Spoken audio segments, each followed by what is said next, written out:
Hey, it's Dan. Welcome back. You're watching iAllegedly, and got a good one for you today. I am in Los Angeles, and man, oh man, have I seen a lot already. This is the Walgreens that I covered 3 months ago. That's now closed and down for the count. But what's crazy is the businesses around the Walgreens are all finished as well. There's so much to cover right now. Before I get into it, please take a second. Please hit the like button. Please hit the subscribe button. Please don't forget to join our email list. We have a Patreon list also, and last chance for Webull. If you guys want to trade stocks, cryptos, options, ETFs, the simplest place is Webull. Use the link below. You get 2 free shares for signing up. If you put a penny in the account, they give you 4 more shares. The light in here is fantastic. I look great here, okay? So let's get into it. There is so much going on with the economy right now that is insane. And certain things that are happening are undeniable. And when you see this, you're going to sit there and realize how bad things are. Okay? So, this is Vine Street. You got the part of the Hollywood Walk of Fame here. And it's a mess, okay? Hollywood is dangerous. I'm going to a film premiere later on tonight, so I thought I'd get up here and film for you guys and show you guys something different than the beach. First things first, I have a woman that wrote me whose husband is a pilot. And I am convinced now, more than ever, that the airline industry is not only in bad shape, guys, it's finished until something major happens and they do a major change and a major shift in the airline industry. So with that being said, think about this. I didn't know this, okay? It costs an absolute fortune for someone to become a pilot. That's the first thing. So for people to become a pilot, they've got hundreds of thousands of dollars invested in their education. For you to become a commercial pilot, you have to have a 4-year degree. But oh, look at this. This is, welcome to LA. Got the cops. Okay. He's driving the wrong side of the road. You got this homeless lady yelling at everybody. It's awesome, man. Look at this guy crossing the street in front of the cop. So,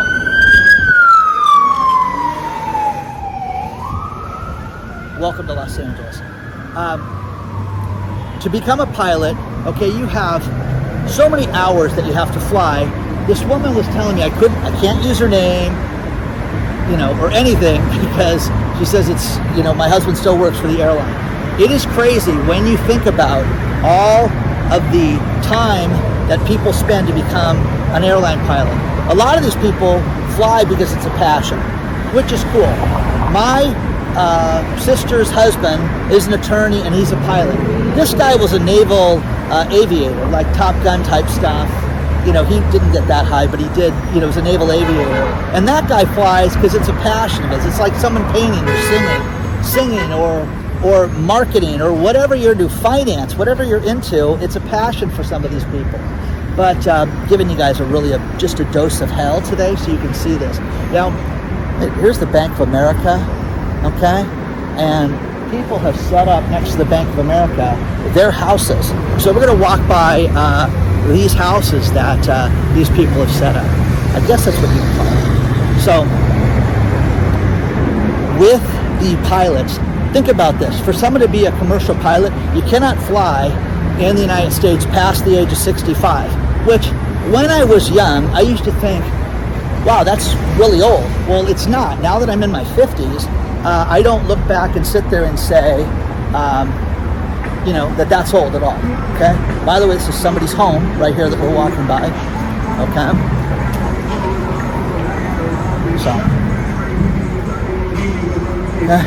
another house over there. Isn't that nice? So, with that being said, they can fly no more than 8 hours a day. Guys, think about this. I had no idea flying, when they exit the gate, that's considered flight time, okay?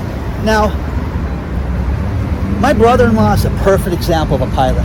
This guy loves to do this, and I've been up in his plane, And it was a cool experience because this guy is so into it and so into safety and so into making sure that the experience is going to be enjoyable. And we flew someplace and had lunch, and it was just cool. But, you know, this guy, I mean, he's a couple years older than me. He's probably pushing 59, 60, you know. So he would be too old to fly soon. That's crazy, guys.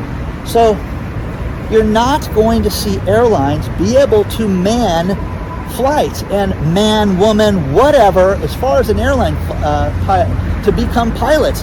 There's going to be a massive shortage unless they completely change the industry when it comes to airlines and flying. Now, do I want them to cut corners? Of course not. But I want people to go into a skilled profession, just like your doctor, your surgeon, your dentist, you know, your hairstylist. You know, if you want to go to Supercuts and risk it, that's on you. No, I don't do that. Okay, guys? So you want people in your life, your mechanic, to be experienced. So that being said, Steve from New Jersey sends me a great letter and gets from Keys Energy Services. God, the cops are all over the place today. Keys Energy Services. Now, guys, I'm right here. I'm outside the ArcLight. His energy bill's going up 29.4%, 30%, guys, 30%. How does the average person afford that? You sit down and you get told that your energy bill is going to go up 30%. So, kind of outrageous, guys, when you think about that. So, I don't know what people are going to do when it comes to energy and things like this. You know, these fixed costs, people that live in a fixed income and have these, red herrings thrown at them, like 30% more for energy. It's summertime. Yes, it's hot in Jersey, but it's nothing like the wintertime. So this is going to be the kiss of death that's going to start in summer with energy costs, and then it's going to go through the end of the year. So share your thoughts on this stuff. This is really sad to see the ArcLight. This is a really famous movie theater that's just done, okay? Get all these different premieres here, all these different movies. I'm on Sunset Boulevard right now, but needless to say, times have changed, guys. So these poor people with the energy costs going up like this is outrageous. I don't know how people are going to do it. Something that we talked about before that's great that was brought up again was Lennar Homes, the largest home builder in America. Lennar just issued their latest quarterly earnings, and they were stellar, guys. Everything was fantastic, nothing to worry about. But there's a couple key things that we need to talk about. Wow. Oh, by the way, this right here, this was the Veggie Grill. Wow. Okay, the Veggie Grill's open, but whatever this was next to the Veggie Grill, this is down for the count, guys. So, I don't know what this was, but this is available right on Sunset and Ivor, guys. You guys can have yourself a nice restaurant. You'd have this cat, that's your neighbor, living there outside in the tent. And again, guys, you never show us anything bad. People live here, guys. People live here, and across the street from that, you've got another little homeless community right there on Sunset and Ivor, And, as I look down Ivor, you've got 1, 2, 3. There's 4 more tents down Ivor. I don't know if you guys can see that up there. Okay? This is crazy, guys. But let's get back to real home building. Lennar Homes just announced their numbers. Here's the thing that was staggering. They had $8.4 billion in revenue. Wow, that's great, Dan. They made more money this time. They had an increase because prices went up. But here's the sick, staggering thought. Their unfinished homes, their inventory of incomplete homes, went up 16% more to 28,624 homes for the quarter. 28,624 homes. I'm at Sunset and Cahuenga, guys, as I walk across the street. Now, That equals $14.7 billion in sales that they don't have yet. You can sit there and say, what a great company, Dan, because they have all this, sales, and everybody's put these deposits on these homes. These are incomplete, guys. Think about this. When we talked about this the first time, they had just over 17,000 homes that were incomplete. That creeped up to 21,000 and then to 25,000, and now you've got it at 28,624, up 16% from the last quarter. That's horrible, guys. The problem that they have, listen to all the sirens, guys. This is live. This is just me walking and doing this. Okay, well, there's the fire department, so they're going someplace. Crazy, guys. So Lennar Homes, who definitely has major problems, and they can sit there and talk about how great this is, and they're charging people more money. They're going in the wrong direction as far as the completed homes. That should be nothing. You should have, 1,000 uncompleted homes? 5,000? Share your thoughts on all this stuff, guys. Let me know what you think, because it's definitely going in the wrong direction right now. So I'm on Hollywood and Cahuenga right now, and right in front of the pizza place, discount soup place, and again, the Hollywood Walk of Fame continues through here. Again, Lennar Homes, they have unfinished 28,624 homes. That is crazy, guys. That's a huge number, okay? 28,624. Now, speaking of home sales, think about this. Home sales nationally went down 4.3% last month. Why are they going down, Dan? Why is it dropping? Why is it cutting off? Now, you can sit there and say that's no big deal. It is a big deal because compared to last year, it's down 8.6%. But the staggering statistic is that prices are still going up. Not like they were before, but they're just trending up. I'm telling you, this next place right here, this is the Hollywood Suit Outlet, where you used to be able to buy, you get 3 suits for $199. We would advertise, and now it's get a suit for $133. Love that place. Anyways, this is a problem for homes in general, for the total construction industry, the real estate industry is taking a turn. Now you can sit there and say, great, prices are going up. You're foolish, guys, if you continue to buy during this time. That's my opinion, okay? As I form my network and my alliances and things like that, and we look at certain things that we're going to buy in the future, a lot of cool stuff that we're working on. But man, you gotta sit there and look at what these people are paying. Is absolutely nuts. So, got a chap living there on the street. So, JP Morgan. I love when people send me stuff like this. The private investor email that they got from JP Morgan. They sent me this. Dan, take a look at this. And I turned it into a web page for you guys, and the link is below. But JP Morgan's doing the smart thing. You should diversify. You should not invest in stocks if you don't understand that they could go up and down.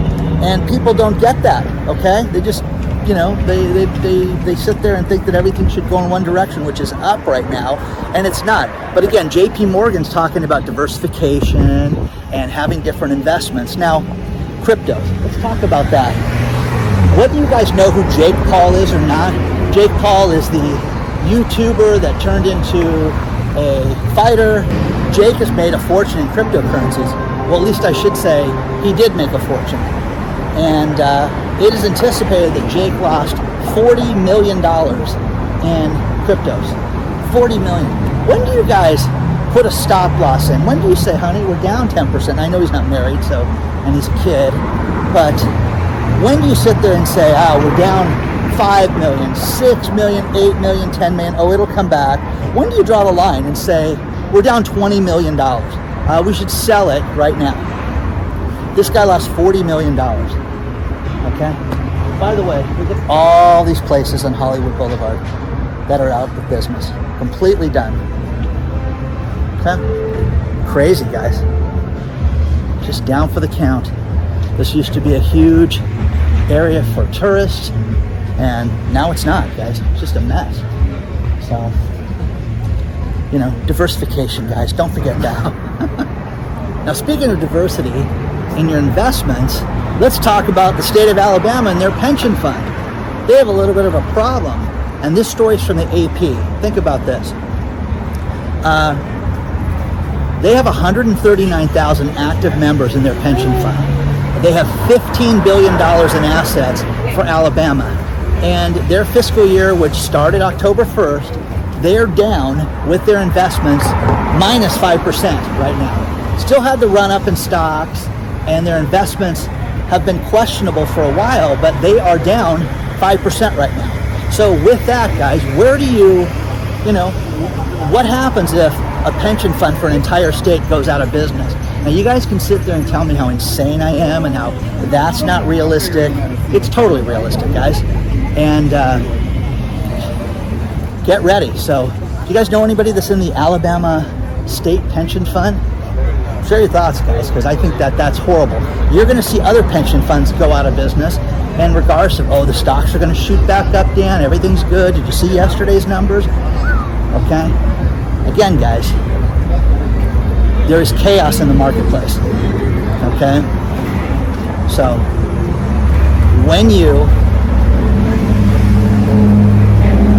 there is chaos in the marketplace right now, guys. When you see all these problems, people need to get real with their investments, to say the least. Get some solid advice. I admire the JP Morgan thing, at least, because they covered everything, and they covered diversification. And look, guys, Pee Wee Herman. Okay? Don't say I never show you anything good in Hollywood. Okay? So, Elon Musk has got some good news. The board of directors for Twitter just announced that they recommended that the sale go through for Elon Musk to take Twitter private for $44 billion. Now, the fascinating thing about this is that he's going to take it private, he's going to do some different things, change the revenue model, how they sell advertising, things like that, make it, open to everybody, they're going to do all that stuff to it. But eventually he's going to take this thing public again, you know that. So everybody's going to get paid off. Elon Musk says that the current business model is broken. Man, a couple things, guys. Every time I come down here, this place gets worse with the number of stores that are closed. And again, this is during the day, guys. This is summer. This used to be packed with people walking up and down the street. I mean, it's crazy right now, guys. It's just nuts because there is nobody here. So there's that, guys.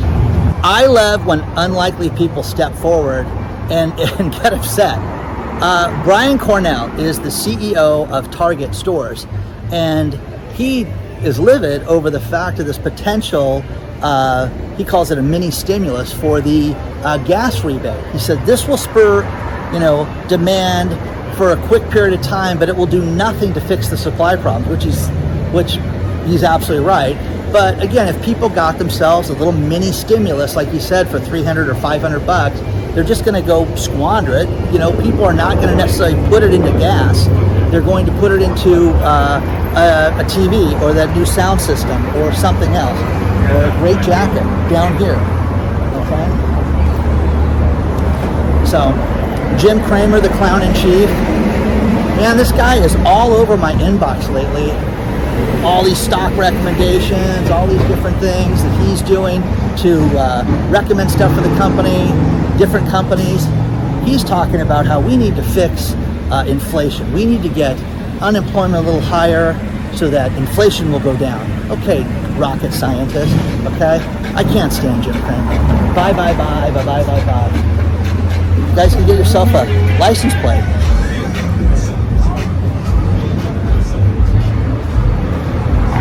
I can't stand Jim Cramer. I think he's an idiot. Okay? So, that being said, timing is everything in business. Sometimes you can get a great deal just because of the market environment. And I really think that this next story is from Kellogg's. The Kellogg's company, which we've all grown up with, is going to capitalize on how things are going right now. And they're going to take the one company and split it into three. think about this. They've got the breakfast division, which is Frosted Flakes, Rice Krispies, and Lego Maegos, the round little Legos, waffles that are delicious. And they're going to take the snack division, which is Cheez-Its and Pringles and Pop-Tarts, and do the same thing with that. And then the third division is their plant-based stuff, which is Morningstar, which is pretty good, guys. I mean, that stuff, you know, I remember my mom fed it to me once. I had no idea it was plant-based, and that actually tricked me. So there's that. But they do $14 billion in sales right now, and they're going to take that and they're going to turn it into 3 separate companies. So going to be interesting to see if anybody owns stock on that and how that's going to be worked out. They think they can do it between now and the end of the year. And will it make it more profitable? Who knows? I mean, do they get to become buyout candidates to be sucked up by somebody else?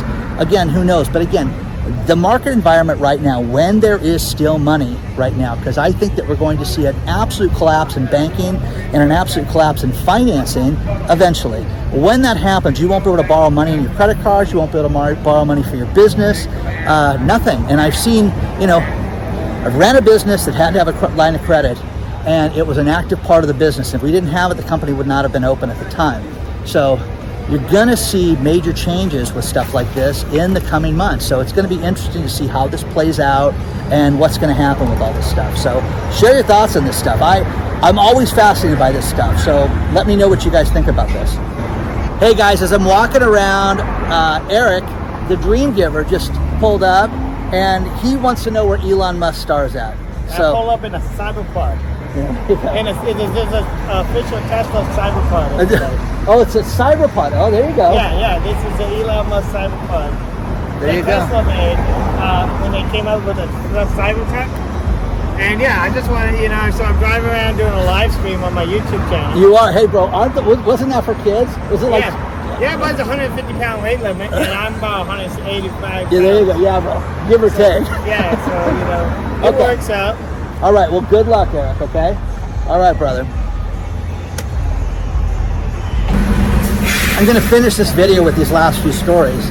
And the first one is about the airline industry again, out of Yahoo News, talking about how it's the perfect storm for the airline industry. We have a strong dollar, oil prices are going through the roof, there's labor problems all over the place, but take a look at that article, it's fascinating.